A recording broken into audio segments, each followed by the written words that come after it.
Here is a chat with the Postmaster General of the Federation on the inroad or strategy of NIPOST to continue in business and remain relevant in a digital world. The rate at which the public use NIPOST, as it increased with the number of activities that you have put into it now, or it has decreased in the past 2 or 3 years? You are talking about letter mail. Yes, it's true.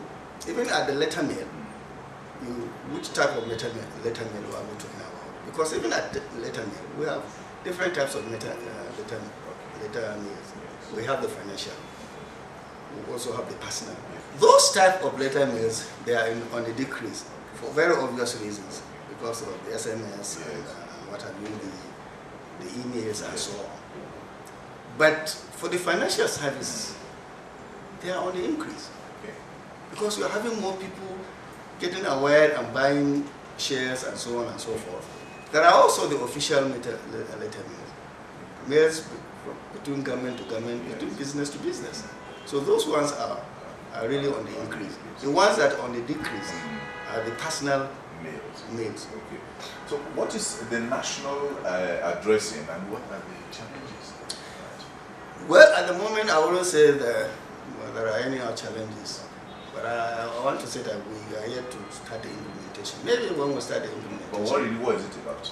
The national addressing is to say that we want to have a standard so that the way Edo State, for instance, names its streets and numbers its houses and so on, will be the same thing with what Sokoto will be doing.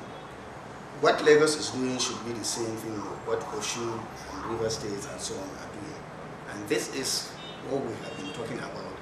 I want to thank God that this government has seen what is good in that, and our minister made a presentation on that, and I've gotten an approval in principle. So maybe by the time we start the implementation, we'll begin to start talking about the challenges. But to me, I said it a number of times, that I don't see much of those challenges if everybody restricts and do things within his ambit, within his limit. The local governments have the constitutional right to name streets and number houses. And what they will do is to ask us to give them the standards, the international standards, best practice, and we'll give them. There's an issue, we widely reported, not too long ago. That was the issue of NIPOST recruitment. They put a number to it, about 3,000 recruits. So, true or false?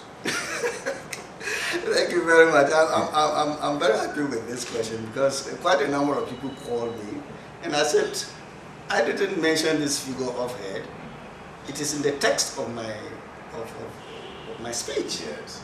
And how that 3,000 came about is there. So I don't know why. Maybe use this in a lighter mood, whether some of us are lazy in reading this to get to understand this. What I said is that so far we have about 10 agents that we have licensed or we have given approval to assist us in the sensitization of the use of adhesive stamps.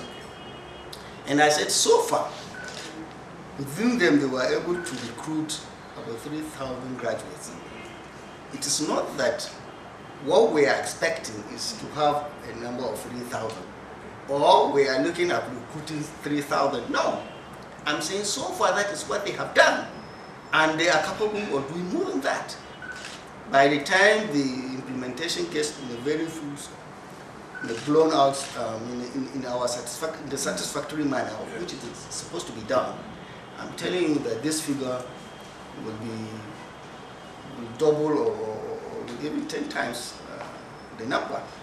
So just on the very last line, there was a story, that was trying to make some waves, within the social media, circles, trying to disclaim by, one of our publications, that is the IT World magazine, that NIPOST is cash-strapped.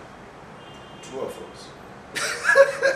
There is no organization that has all it takes to meet its cash obligations. Does that suggest That it does not such that we are cash strapped. It means that we have not gotten enough to meet our essential or our obligations. So I would like to accept that we are cash strapped, but we don't have enough to meet the services that have already been rendered by either the third party or somebody we have engaged. For that, I will agree. We have airlines that give us services. We have payments that we do, balance of payments we do between two administrations. There are also contracts that we have given for local supplies and so on. So those are some of the challenges, but it doesn't mean that we are not affected. Thank you very much for your time. Thank you.